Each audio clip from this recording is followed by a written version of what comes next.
পুজোর special chicken চাপ।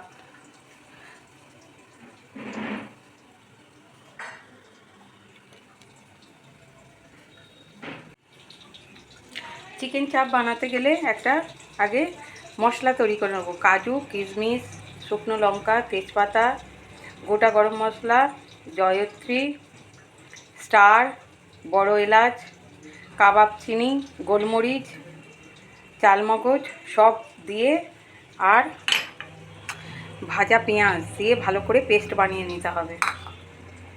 চিকেনটা ম্যারিনেট করার জন্য এবার একে একে মশলাগুলো দেবো। আদা, এই পেঁয়াজ, রসুন আর কাঁচা লঙ্কা বাটা,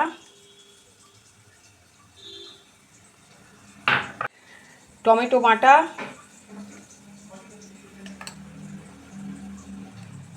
দু তিন চামচের মতো হলুদ গুঁড়ো, গরম মশলা গুঁড়ো,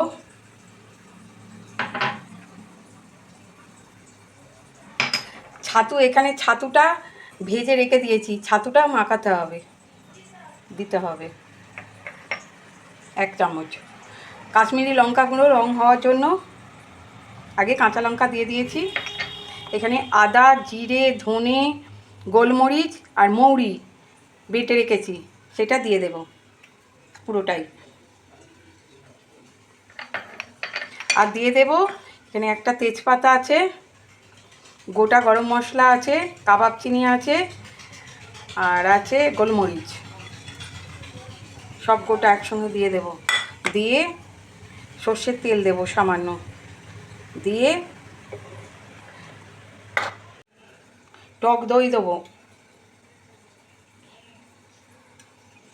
100 গ্রামের মতো টক দই, সব দিয়ে ম্যারিনেট করে রেখে দিতে হবে আধ ঘন্টা। কড়া উনুনে বসিয়ে দিয়েছি, এবার ঘি দিয়ে দেবো 1 চামচ, সাদা তেল অল্প দিয়ে দেব,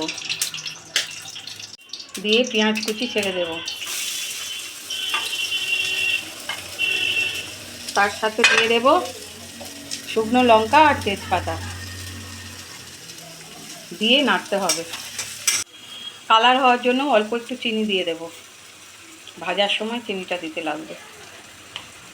পেঁয়াজটা ভাজা ভাজা হয়ে গেছে, এবার চিকেনটা ঢেলে দেবো। মশলা মাখা ম্যারিনেট করা আধ ঘন্টা হয়ে গেছে, 30 মিনিট ম্যারিনেট করে রেখেছিলাম চিকেনটা, সবটা ঢেলে দেবো। তার সঙ্গে দিয়ে দেব যে পেস্ট করে রেখেছিলাম কাজু বাটা, চালমগজ বাটা সব রকম দিয়ে সেই পেস্টটা ঢেলে দেব। আর দেব নুন, আন্দাজ মতো নুন, এই দিয়ে চিকেনটা ঢেকে রাখতে হবে। চিকেনটা ঢেকে রেখে কম আঁচ দিয়ে, আঁচটা একদম কমিয়ে দিয়ে চিকেনটা তৈরি করতে হবে। এতে কোনো জল ব্যবহার হবে না, ওই যে জল বেরোবে সেই জলেই চিকেনটা সিদ্ধ হবে, চাপে কোনো জল লাগবে না। চাপ রেডি হয়ে গেছে, এবার ঢেলে ফেলতে হবে। চাপটা ঢেলে ফেললাম, যে কত চিকেন চাপ রেডি।